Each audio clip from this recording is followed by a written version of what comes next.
Hello और एक second भाई लग रहा है कहीं आज क्लास बीच में रुक ना जाए। ये मैं कैमरे का बैट जो है कुछ ऑन करना भूल गया हूँ, उसमें बैटरी बची नहीं है। एक सेकंड, एक सेकंड कितनी ऊँची है जब बात करते हैं बस। तो भाई आज की क्लास चल जाए बस किसी तरीके से। बैटरी बिल्कुल खत्म हो चुकी है, मैंने जस्ट अभी स्विच ऑन किया। हमारे साथ जुड़ गए हैं क्लास को चला, क्लास स्टार्ट हो गया, स्क्रीन ब्लैक हो गया। स्क्रीन ब्लैक तो नहीं होना चाहिए, अभी तो कैमरा बंद नहीं हुआ है। स्क्रीन ब्लैक हो गया, समझ जाना कि भाई कैमरे की बैटरी गई। लक्ष्मण, निषाद, रिंकू, सुबोध, प्रतीक, सदाशिव, मानसी गिल, रिंकू गुप्ता, अखिलेश कुमार, बजरंगी करें वीडियो सब क्लियर है। आयुषी सर को नमस्कार, प्रणाम, जय हिंद, जय भारत। ऐसा राधे राधे गुरु राधे राधे। दीपांश मेरा एक ध्यान रहा है, ध्यान कैमरे की बैटरी रहा है।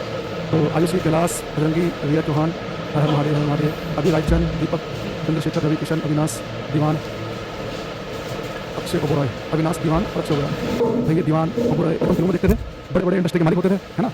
नहीं फिल्मों में किसी आदमी को अमीर दिखाना है तो उसका सरनेम यूज करते थे ओबरॉय, दीवान है। मैं क्या करो गवर्नमेंट जॉब की बिजनेस स्टार्ट करो कुछ गवर्नमेंट या लिखने में अविनाश जी चैप्टर करता है क्लास। कल क्लास में हमने ऑप्टिक्स चैप्टर स्टार्ट किया था और ऑप्टिक्स के अंदर हमने बताया था आपको रिफ्लेक्शन के नियम, परावर्तन के नियम है, तो वो सभी तरह के मिरर दर्पण पर काम करते हैं। कोई सा दर्पण हो, एक मैंने लास्ट में आपको जाकर बताया था कि जब लाइट मिरर पर टकरा कर रिफ्लेक्ट परावर्तित होती है तो कितने कोण से विचलित होगी, उसका विचलन कोण कितना होगा, तो विचलन कोण आप निकाल सकते हैं। एक तो अगर 180 - 2 आई एक फॉर्मूला ये था, या 180 - 2 आर का हो, एक ही बात है कि आई आर तो सेम होता है। या विचलन कोण का ग्लांसिंग एंगल होता है कोण का डबल। तो मैंने कहा था कि जब आप पेपर में एंगल दे तो बड़े ध्यान से पढ़ना है, वो ग्लांसिंग एंगल जी है या वो आई है, एंगल ऑफ इंसिडेंस आपतन कोण है ना। तो यहाँ देखेंगे जैसे कि ये हमारे पास में है। हमने आपसे कहा था कि अगर कभी आपको पेपर में ये बोल दे कि जो इंसिडेंट है आपकी किरण, इसने मिरर दर्पण के साथ में कोण बनाया, ये सरफेस सतह के साथ में, तो ग्लांसिंग एंगल है। और इंसिडेंट नॉर्मल अभिलंब के साथ में एंगल बनाएंगे तो वो आई है, ठीक है। तो आई क्या है, जी क्या है, आपको क्लियर होना चाहिए, ऐसा मान चल रहा हूँ, ठीक है। बुक कब तक लाइव होगी ऑनलाइन प्लेटफॉर्म पर, आज होना चाहिए मेरे हिसाब से। मेरी कल ही बात हुई थी उनसे। देखो मैं आपको पहले ना थोड़ा सा बुक के बारे में बता देता हूँ, क्योंकि मैंने कहा था कि कोई भी इन्फॉर्मेशन आपको गलत मिले। जो आपको बुक मिलेगी उसमें 128 क्वेश्चन है फिजिक्स के, और मेरी कोशिश ये रही है उसमें आंसर की जब आप क्वेश्चन देखो तो आंसर की है तो आंसर की बिल्कुल सटीक हो, गड़बड़ ना हो। तो बहुत ही रेयर चांस है कि जो क्वेश्चन आपने पढ़ा और जो उसका आंसर है, जो आंसर की मिला उससे अलग हो। ऑलमोस्ट 99.99% जो है वही आंसर होगा जो आंसर के अंदर है, ठीक है। दूसरी चीज़, क्वेश्चन जो है वो बहुत अच्छे क्वेश्चन हम क्लास में डिस्कस करते हैं, वो भी जो अलग पेपर में आए हुए हैं, सब कुछ है उसके अंदर। तो जैसे हमने टोटल जो चैप्टर बनाए उसमें 12 चैप्टर बनाए हैं। तो जैसे उसमें QR कोड होगा, अगर आपको किसी का सोल्यूशन भी देखना है तो वो QR कोड से उसका सोल्यूशन देख सकते हैं। तो 6 चैप्टर के उसके अंदर सोल्यूशन भी आपको मिलेंगे। और जैसे कि जब आप करते होगे 5-7 दिन बाद एक चैप्टर का और सोल्यूशन ऐड हो जाएगा, फिर 5-4 दिन बाद एक और ऐड हो जाएगा। ऐसे 10-15 दिन में सारे सोल्यूशन भी आपको रिफ्लेक्ट मिल जाएंगे, है ना। थोड़ी नहीं होगी उसमें क्वेश्चन हमें प्रैक्टिस करने के लिए, उनका आंसर की होगा तो क्वेश्चन सारे वो होंगे जो रिलेवेंट है एग्जाम के लिए, फालतू नहीं। और क्वेश्चन बहुत बढ़िया मिलेंगे आपको और परफेक्ट आंसर के साथ मिलेंगे, है ना। तो इस तरीके का रहेगा। और एक बार वो जब आ जाएगा इस बारे में पूरी वीडियो बनाकर डिटेल में बता दूंगा, ठीक है। तो अभी बच्चा वाला पूछ रहा था इसलिए मैंने बता दिया, और इसकी जो सारी इन्फॉर्मेशन है वो आपको मैं टेलीग्राम पर दूंगा, ठीक है। चलो चल रहा है। अब आज की क्लास में हम क्या करेंगे, एक चीज़ जो है हमारे पास में ये एक मैं ले रहा हूँ प्लेन मिरर समतल दर्पण, प्लेन मिरर समतल दर्पण, लेकिन मैं स्मूथ सरफेस ले रहा हूँ, चिकनी सतह है, चिकनी समतल सतह है, चिकनी सतह है, चिकनी सतह, ठीक है। अच्छा दूसरी चीज़, हाँ चैप्टर वाइज है क्वेश्चन, चैप्टर वाइज। पहला चैप्टर जैसे ऑप्टिक्स रखा हमने, ये वाला चैप्टर पढ़ा ना, पहला चैप्टर ऑप्टिक्स है उसमें। दूसरा है वेव, वेव के अंदर इलेक्ट्रोमैग्नेटिक वेव, साउंड वेव, सारे इसमें क्लास में पढ़ाता हूँ पूरा ऐसा नहीं किसी किताब की फोटो आगे चेक किया। जैसे हमारा क्लास का पैटर्न बिल्कुल पूरा ऑप्टिक्स लेंस के साथ, फिर वेव, उसका इलेक्ट्रिसिटी, फिर मैग्नेटिज्म, फिर हीट चैप्टर, फिर फ्लूइड वाला चैप्टर, फिर आपका ये फोर्स मोशन न्यूटन के नियम वाला, फिर वर्क पावर एनर्जी, फिर ग्रेविटेशन, है ना। तो उसके बाद में आपका ये न्यूटन डायमेंशन वाला चैप्टर, फिर उसके बाद में एक हमने डाला खास चैप्टर इसमें इन्वेंशन वाला कि कौन सी खोज की साइंटिस्ट ने की, किस ईयर में की, वाले क्वेश्चन जाते हैं। एक हमने एडिशनल वो आपको याद ही करने पड़ेंगे कि ये कोई किस साल में दी गई या ये किस साइंटिस्ट ने दिया, और क्लास में मिसलेनियस, तो वो सारी चीजें हैं इसमें, ठीक है। तो अब मैं बता दूंगा सारी इन्फॉर्मेशन टेलीग्राम पे आपको, अभी पढ़ाई ध्यान दो यहाँ पे क्लास में, क्योंकि प्रमोशनल क्लास नहीं है, प्रमोशन के लिए। एक हमारे पास में स्मूथ सरफेस है, प्लेन मिरर। एक बार मैं रफ सरफेस, उतरी सतह, रफ सरफेस, उतरी सतह, ठीक है। यानी कि मान लो कि सड़क है कुछ और बिल्कुल स्मूथ सरफेस है, जैसे कि एक प्लेन मिरर लिया मैंने, समतल दर्पण लिया। अब जब दोनों सरफेस से रिफ्लेक्शन होगा, परावर्तन होगा, उसमें क्या फर्क होता है आपको समझना है। देखो ये स्मूथ सरफेस के ऊपर मैंने प्रकाश की पैरेलल डाली समानांतर करने, ठीक वैसे डाली मैंने यहाँ पर। तो दोनों सरफेस पर लाइट टकराने के बाद जो परावर्तित होगी उसको आपको क्या समानताएं और क्या असमानताएं दिखाई देंगी, उन्हें समझना। देखो बेटा जैसे प्रकाशीकरण कहीं पर टकराए, तो जिस पॉइंट पर प्रकाशीकरण टकराए उसे पकड़ो पहले। जिस पॉइंट पर प्रकाशीकरण टकराती है उसे कहते हैं कि पॉइंट ऑफ इंसिडेंस। आपने बिल्कुल बताया मैंने आपको, जिस पॉइंट पर लाइट प्रकाशीकरण टकराएगी वहां पर एक नॉर्मल अभिलंब खींचना होता है, क्योंकि एंगल तो नॉर्मल से नापते हैं। अब जिस पॉइंट पर लाइट टकराएगी नॉर्मल खींचना, नॉर्मल क्या होता है, जो सरफेस से 90 डिग्री का एंगल बनाए। बिल्कुल प्लेन सरफेस है तो यहाँ पर नॉर्मल खींचना बड़ा आसान है। एक लाइन सीधी कर दो, 90 डिग्री का एंगल बन रहा है, एक यहाँ कर दो, बस मेरा काम हो गया। अब मुझे पता है कि लाइट नॉर्मल से जिस एंगल पर आएगी उसी एंगल पर जाएगी। अच्छा अगर आती हो लाइट नॉर्मल से इस तरफ है तो जाते समय इस तरफ होगी, देन यहाँ पर लाइट आई और ऐसे टकरा के चली गई, और आपको साफ दिख रहा होगा जिस एंगल पर आई उसी एंगल पर ही गई, ऐसा मैंने बनाया है। यहाँ पर लाइट जिस एंगल पर आएगी उसी एंगल पर ही जाएगी। तो मैंने क्या देखा, अगर मेरे पास में स्मूथ चिकनी सतह हो, प्लेन सरफेस हो, और उसके ऊपर प्रकाशीकरण पैरेलल आके टकराएं, तो टकराने के बाद भी पैरेलल समानांतर ही बनी हुई है। जिस एंगल पर आई लाइट उस एंगल पर ही मैंने रिफ्लेक्शन का नियम अप्लाई किया, तो मैंने देखा कि लाइट अगर समानांतर थी तो जाके भी समानांतर है।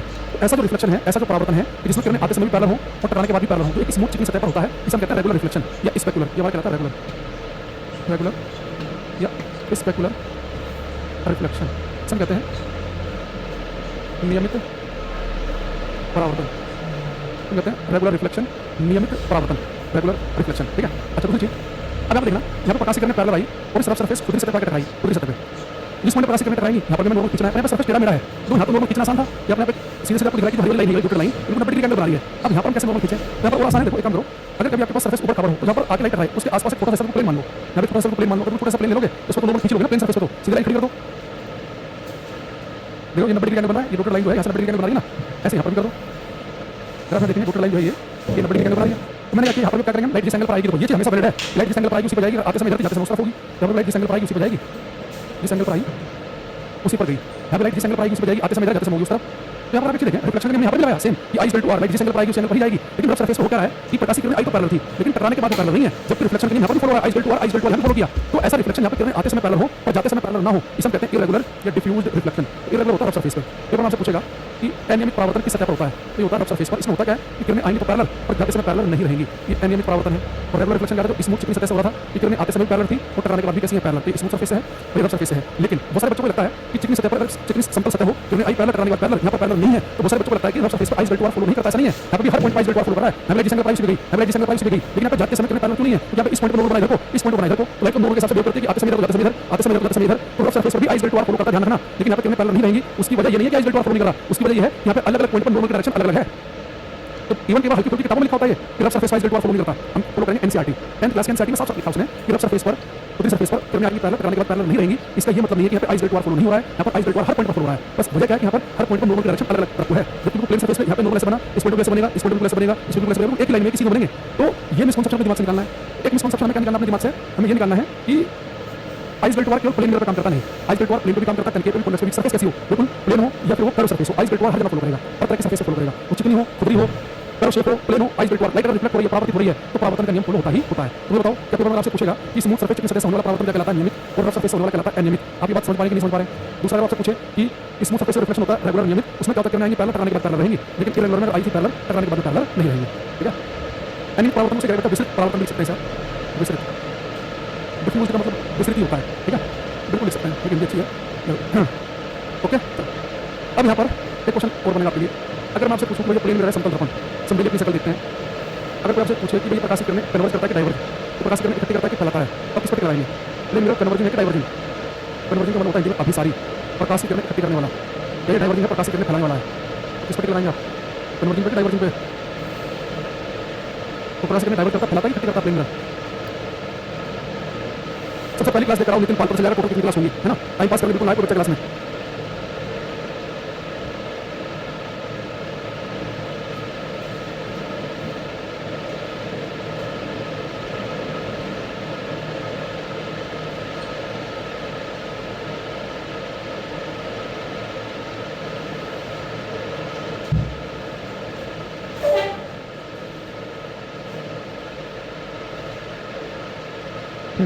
दूसरे लिखा हमारे पास बच्चों ने, सागर ने, पुलिस ने, कि जो प्लेन मिरर है ना तो कन्वर्जिंग की कैटेगरी में आएगा ना डाइवर्जिंग की, ना प्रकाशित किरणें इकट्ठी करता है ना फैलाता है।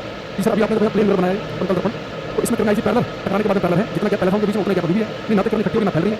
तो प्लेन मिरर ऐसे थोड़ी ना कर रहा है कि किरणें पैरेलल आई और टकराने के बाद में एक ही पॉइंट पर इकट्ठी होगी तो कन्वर्जिंग करूँ, ना ऐसा हो रहा है कि किरणें आई और टकराने के बाद में फैल गई, डाइवर्ज भी नहीं हो रही। तो कुछ ऐसा कर ही रहा है, समतल दर्पण ना किरणों कन्वर्ज करता है ना डाइवर्ज, तो नहीं कन्वर्जिंग ना डाइवर्जिंग में plane mirror, plane mirror is neither converging nor diverging. समतल दर्पण न तो अभिसारी है नहीं अपसारी, समतल दर्पण न तो अभिसारी है और नहीं अपसारी। न करने इकट्ठी करेगा नहीं फैलाएगा ये, ठीक है, नाइदर कन्वर्जिंग नॉर डाइवर्जिंग। अच्छा आंसर आए, लग रहा है मेरे बच्चे कुछ पहले बैच में पढ़ चुके हैं, लैंग्वेज से पता जाता है लिखने के बच्चों की। पहले थ्योरी कन्वर्जिंग की स्पेलिंग किसने बताया तुम्हें, CONUERGIN, कॉन्यूर्जिन, कौन सी स्पेलिंग है, ये कि ये प्रियांशु, नाइदर की स्पेलिंग और क्या लिख रहे हो तुम, नाइदर आइदर की spelling, neither converging nor diverging, NAI नहीं होता भाई, NEI होता है। अब यहाँ पर वापस आते हैं प्लेन मिरर पे, ये हमारे पास में प्लेन मिरर है,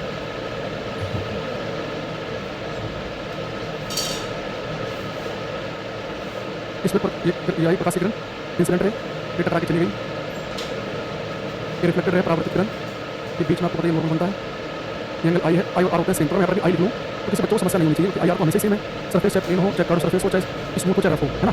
अब देखो कन्वर्जिंग होता है किरणें इकट्ठी करना, कान खोलकर सुना करो, है ना, कान बंद करके क्लास हो गया करो। 4 बार मैंने बोला कि प्लेन में तो कन्वर्जिंग है, यानी कि प्रकाश किरण इकट्ठी करेगा, कन्वर्जिंग डाइवर्ज होगा, प्रकाश किरण फैलाएगा, डाइवर्ज करेगा, है ना। एक टाइम से क्लास में आया करो और कान नाक खोल के और नहा के आया करो क्लास में, है ना, नींद मत लिया करो क्लास। अब हमारे पास में प्लेन मिरर है, समतल दर्पण, हमें पता है कि आई आर की वैल्यू सेम होती है, और यहाँ पे आई लिख रहा हूँ तो यहाँ पर भी आई लिख सकते हैं, कोई दिक्कत नहीं है। अब हम ये काम करेंगे, एक क्वेश्चन पेपर में आता है कई बार कि हम इस प्लेन मिरर को थोड़ा सा घुमा दें, हल्का सा घुमा दिया जाए, ठीक है। तो मान लो कि मैंने इस मिरर को कुछ ऐसे घुमा दिया, एक काम करते हैं, कलर चेंज करते हैं सॉरी, और ये मेरे को मैं थीटा एंगल पर घुमा दिया। अब इसका नाम मैं डाल दिया एक्स डैश वाई डैश, मेरे को मैं घुमा दिया थीटा एंगल पे। पहले यहाँ पर था इसकी पोजीशन, तो थीटा एंगल को घुमाया, तो आपको पता है जैसे थीटा एंगल को घूमेगा तो साथ में नॉर्मल अभी लंबे थीटा एंगल पर ही घूम जाएगा। तो नॉर्मल होता है हमेशा 90 डिग्री एंगल पे, तो पहले नॉर्मल 90 डिग्री एंगल पर यहाँ पर था, अब जैसे मेरे को थोड़ा सा आगे घुमाओगे तो नॉर्मल घूम जाएगा ताकि 90 डिग्री एंगल पर ही बना रहे। नॉर्मल का मतलब होता है काल्पनिक रेखा, तो दर्पण से 90 डिग्री एंगल बनाए, जैसे ये आगे गया तो साथ में ये नॉर्मल भी आगे चला जाएगा, थीटा एंगल घूम जाएगा। ये रोटेट लाइन जो हरे रंग की, इस हरे रंग से 90 डिग्री एंगल बना रही है, तो अगर आप दर्पण घुमाएंगे 6 डिग्री पर तो अभी लंबी 6 डिग्री पर ही घूम जाएगा, साथ में रिफ्लेक्टेड रे परावर्तित किरण भी आगे को घूम जाएगी। अभी किस एंगल पर घूमेगी यही पेपर पूछता है वो आपसे पूछेगा कि अगर मिरर को 6 डिग्री के एंगल पर घुमाया गया तो रिफ्लेक्टेड रे परावर्तित किरण कितने एंगल पर घूमेगी। क्या रखना, मिरर घुमाया 6 डिग्री पर तो नॉर्मल भी 6 डिग्री पर घूमेगा। अभी दोनों फैक्टर ऐड करने 6 से 12 रिफ्लेक्टेड रे ठीक डबल एंगल पर घूमती है, तो पेपर में जिस कोण पर कहेगा कि मिरर घुमाया गया उससे ठीक डबल एंगल पर आपको रिफ्लेक्टेड रे को घूमने को घूमेगी। सब मैं प्रूव भी करूंगा, अभी पहले क्वेश्चन का आंसर समझिए। मैंने कहा कि अगर पेपर में आया कि मिरर को 3.5 डिग्री पर घुमाया तो नॉर्मल कितना घूमेगा, तो 3.5 ही बताना है, 3.5 पर, लेकिन परावर्तित किरण रिफ्लेक्टेड रे कितनी घूमेगी 60 डिग्री पर। तो जिस एंगल पर मिरर रोटेट करेगा तो उस एंगल पर नॉर्मल रोटेट कर जाएगा, उससे ठीक डबल एंगल पर रिफ्लेक्टेड रे परावर्तित किरण। क्या बोलते हैं, अगर हम ये काम करें ना मिरर घुमा रहे हैं तो रिफ्लेक्टेड रे घूम रही है, जो इंसिडेंट रे से फिक्स रखा है आपके किरण को। जैसे मैं यहाँ पे जैसे रेट छोड़ रहा हूँ वैसे छोड़ रहा हूँ, पहले ऐसे जा रही थी, यहाँ से मैंने लेजर लाइट से प्रकाश की तरह कैसे जा रहा था, अब मैंने यहाँ पे फिक्स किया हुआ है और मेरे को ऐसे घुमाया तो रिफ्लेक्टेड रे पर डबल एंगल घूम जाएगी। क्या बोलेंगे, कीपिंग इंग्लिश दोनों लिखाएंगे अभी, keeping incident ray fixed, keeping incident ray fixed if mirror is rotated by an angle theta, if mirror is rotated by an angle theta, comma the normal also rotates by an angle theta while reflected ray rotates by an angle theta। लिखेंगे यदि आपकी किरण को स्थिर रखते हुए, हिंदी वाला लिखना पड़ेगा, यदि आपकी किरण को स्थिर रखते हुए, यदि आपकी किरण को स्थिर रखते हुए दर्पण को थीटा कोण पर घुमाया जाए तो यदि आपकी किरण को स्थिर रखते हुए दर्पण को थीटा कोण पर घुमाया जाए तो अभिलंब भी थीटा कोण पर घूम जाता है, जबकि परावर्तित किरण थीटा कोण पर घूमती है, जबकि आपकी किरण थीटा कोण पर घूमती है। ठीक है, इसे एक बार लिख लेंगे हिंदी में सारे दोनों बच्चे।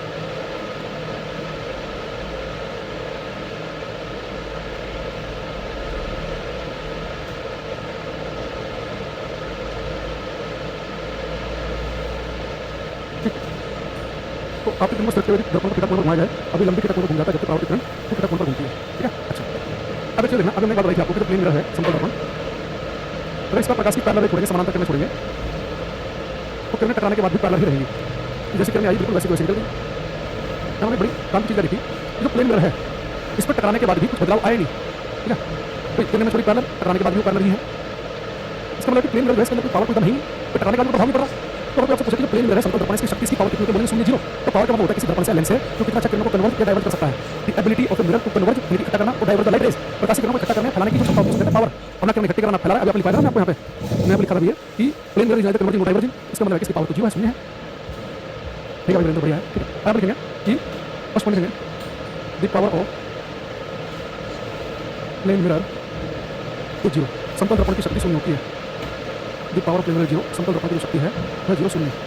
सेकंड, देखिए आप और देखना, इस प्लेन मिरर पे किरणें पैरेलल, टकराने के बाद भी पैरेलल है। आप सबको पता है कि दो पैरेलल लाइनें, दो समानांतर किरणें कभी आपस में मिलती नहीं है, कभी मिलेंगी, लेकिन जैसे आप ट्रेन की पटरी देखो तो आपस में पैरेलल है, ये कभी मिलेंगे नहीं। लेकिन अगर पटरियों के बीच में खड़े होकर देखेंगे आपको कहीं दूर ऐसा लगेगा जैसे पटरियां मिल रही हो, लगेगा ऐसे, तो उस कहीं दूर को कहते हैं अनंत, इन्फिनिटी यानी कि काफी दूर। तो अगर दो लाइनें बिल्कुल पैरेलल हो तो ऐसा लगता है कि सब बहुत दूर जाके सब मिल रही है, ऐसा लगेगा, मिलती नहीं है, लगेगा थोड़ा सा आगे जाओगे तो यार मिल रही है, थोड़ा और आगे जाके मिलती लगेगी। तो पैरेलल लाइनों को मिलती नहीं है, तो ऐसा लगता है कि कहीं दूर जाके सब मिल रही हो। और आपसे पूछे कि प्लेन मिरर है ये प्रकाश की किरणों को कहां पर फोकस करता है, बोले प्लेन मिरर प्रकाश की किरणों को अनंत पर फोकस करता है। अनंत पर फोकस करने का मतलब ये है कि कभी फोकस करेगा ही नहीं, तो अनंत कभी आएगा ही नहीं, जब अनंत कभी आएगा नहीं तो कभी फोकस होगी भी नहीं। तो प्लेन मिरर प्रकाश की किरणें कहां पर फोकस करता है, बोलेंगे अनंत पर, इन्फिनिटी पर। अनंत पर फोकस करने का मतलब है कि कोई काम होगा ही नहीं, अनंत कभी आना ही नहीं है, तो कभी फोकस होनी नहीं है। क्योंकि the focus of plane mirror is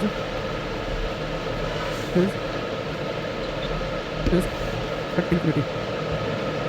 समतल दर्पण का फोकस अनंत पर होता है। तो इसका फोकस अनंत पर है, इनके का फोकस करेगा अनंत पर। अगर इसका फोकस अनंत पे है तो दर्पण से जो फोकस तक की दूरी होती है उसको कहते हैं फोकस दूरी। तो अगर फोकस ही अनंत पे है तो फोकस दूरी भी अनंत कहलाएगी। समतल दर्पण का फोकस होता है अनंत पे, इसकी फोकस दूरी भी अनंत है। तो the focus of plane mirror is at infinity. Therefore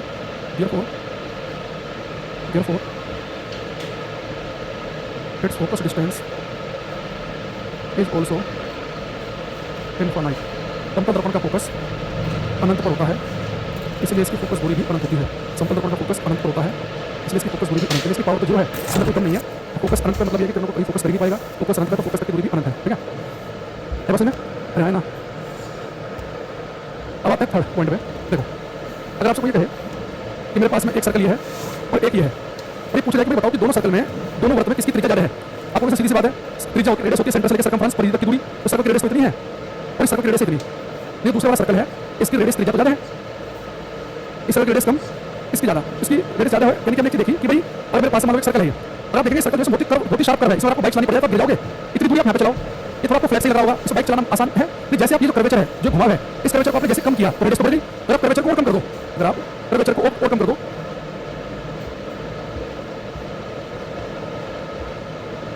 अगर कर्वेचर को और ज्यादा कम कर दो, देखो उतना डिस्टेंस को बिल्कुल फ्लैट लगेगा आपको, बिल्कुल सीधे कम चल रहे हैं, तो रेडियस और ज्यादा बढ़ जाएगी। यानी कि जैसे हम कर्वेचर को कम करते जाएंगे, कर्वेचर कम करेंगे तो रेडियस बढ़ती जाएगी। और ऐसे में कर्वेचर कम करते करते कर्व शेप को कम करते करते करते बिल्कुल फ्लैट कर दूं, बिल्कुल प्लेन कर दूं, तो रेडियस बढ़ते बढ़ते अनंत हो जाएगी।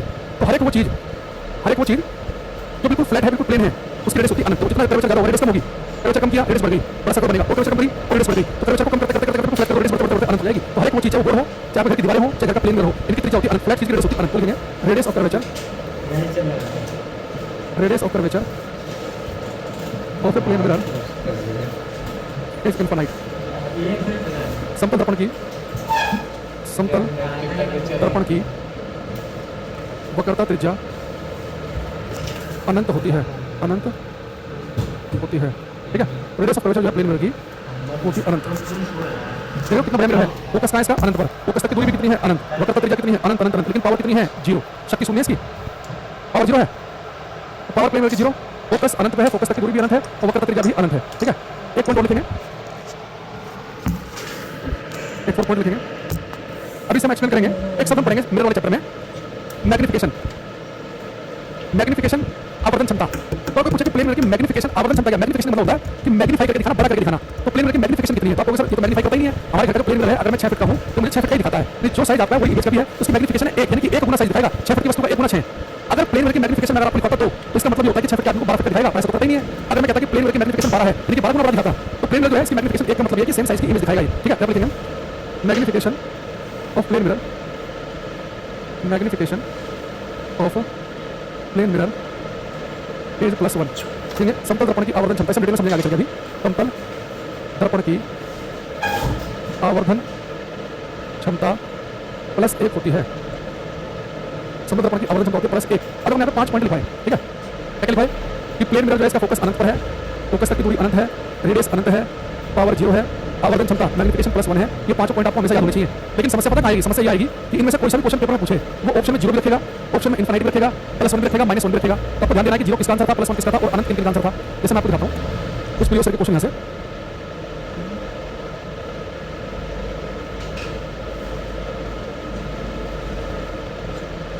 जैसे क्वेश्चन है, क्वेश्चन नंबर लिखेंगे ABCD, 3-4 क्वेश्चन बिल्कुल एक जैसे ही हैं। कह रहा है कि power of a plane mirror, समतल दर्पण की शक्ति होती है, पावर कितनी होती है इसकी? 0। Power of a plane mirror 0।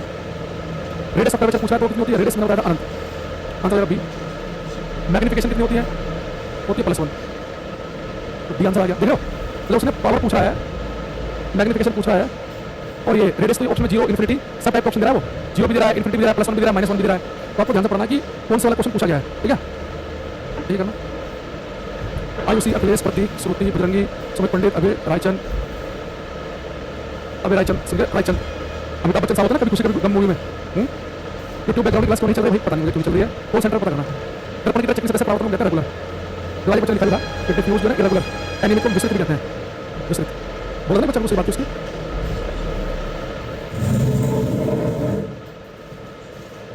अभी देखना यहाँ पे, ये हमारे पास एक प्लेन मिरर है।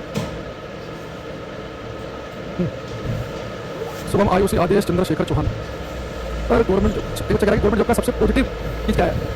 पॉजिटिव मतलब कई सारी चीजें पॉजिटिव है। जॉब सिक्योरिटी से पहली बात तो हर एक आदमी को ये रहे कि भाई भले पैसे कम मिले ज़्यादा मिले, इतने तो मिलेंगे ही मिलेंगे। आप अपना लाइफ उस हिसाब से सेट कर सकते हो। भैया डेली लूप की पूरी खानी है कि पनीर खाना है कि हफ्ते में एक बार पनीर खाना है, उस हिसाब से। एक सबसे बड़ी बात क्या है, जैसे आज 31 अक्टूबर है, मैं सो के जब सुबह उठा तो मैंने ऐसे अपने मोबाइल में जैसे मैंने बंद था ऐसे, मैंने जैसे फ्लैश लाइट ऑन किया ऐसे ऑन होती है, मैसेज आ रखा था बैंक की सैलरी क्रेडिटेड। एक खास बात ये होती है में कि आपको लास्ट मंथ के लास्ट जो वर्किंग डे उसमें आपको सैलरी मिल जाएगी। आपको उठने से पहले सुबह 4, साढ़े 4, 5 बजे तक आ जाती है। तो ये भी पॉजिटिव है, जॉब सिक्योरिटी पॉजिटिव है ना। ये तो बढ़िया बातें हैं इसकी पॉजिटिव। एक जैसे आप महंगाई बढ़ेगी तो आपकी सैलरी भी उस हिसाब से बढ़ेगी थोड़ी थोड़ी, लेकिन 10 सालों में महंगाई कुछ ज़्यादा हो जाती है। एक नया तरह का समाज पैदा होता है तो पे कमीशन आता है, पे कमीशन थोड़ा सा और जब मिल जाता है, यानी कि आप जो है समाज में एक समाजजनक जीवन जी सकें, इसका प्रबंध रहता है। इस तरह की चीज़ें है पॉजिटिव तो बहुत सारे सामाजिक भी है कि भाई वो तो खैर अलग चीज़ हो गया। अगर आप बड़े सोसाइटी में रहते हैं तो वहाँ गवर्नमेंट की वैल्यू नहीं है ना। दिल्ली बड़े शहर मुंबई में वहाँ आदमी इतना बड़े जीवन जी सकता है, नौकरी में बिजनेस क्लास की वैल्यू है। गाँव देहात में रह रहे हैं तो गवर्नमेंट वाले की वैल्यू है। तो डिपेंड करता है कि आप किस समाज से बिलोंग करते हैं। ये हमारे पास में मतलब एक व्यक्ति है,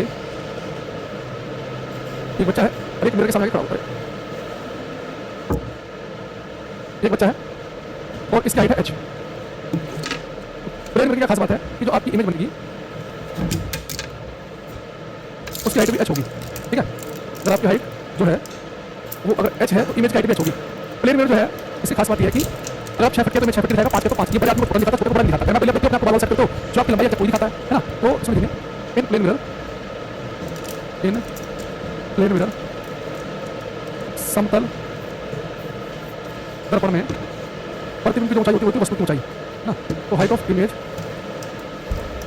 प्रतिबिंब की जो ऊंचाई है वही वस्तु की ऊंचाई भी होगी।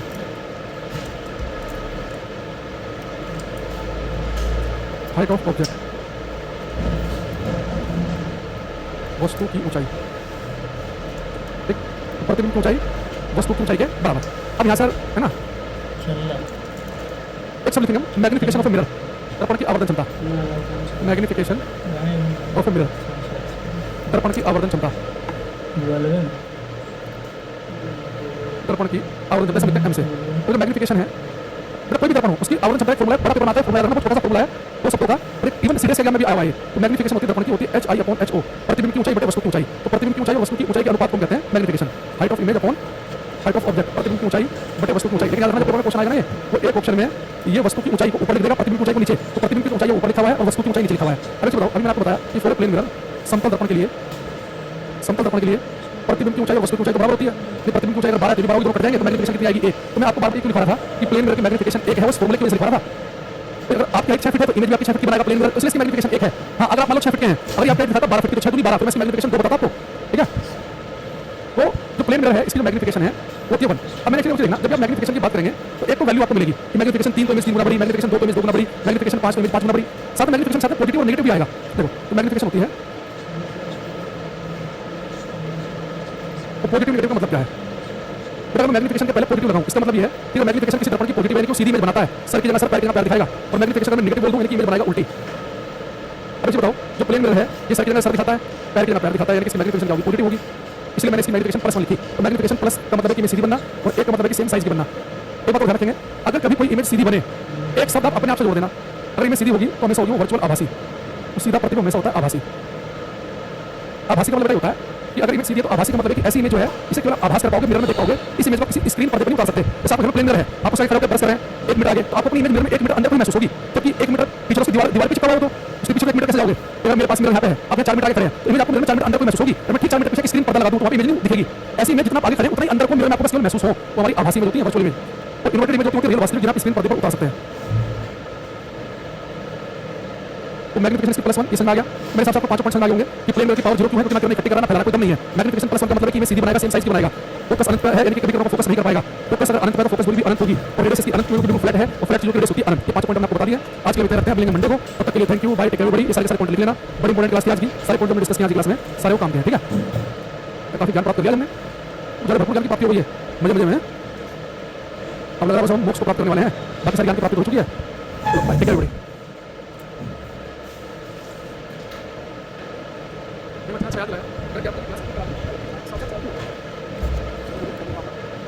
मतलब एक चार्जिंग में लगा के 4 क्लास चल रही थी, एक तो भी नहीं हुई, एक से कम भी नहीं हुई क्लास हो गया। मुझे याद नहीं आया होगा तो मेरा दिमाग का हिस्सा कैमरा खुल गया, मतलब कि कैमरे में बैटरी नहीं है।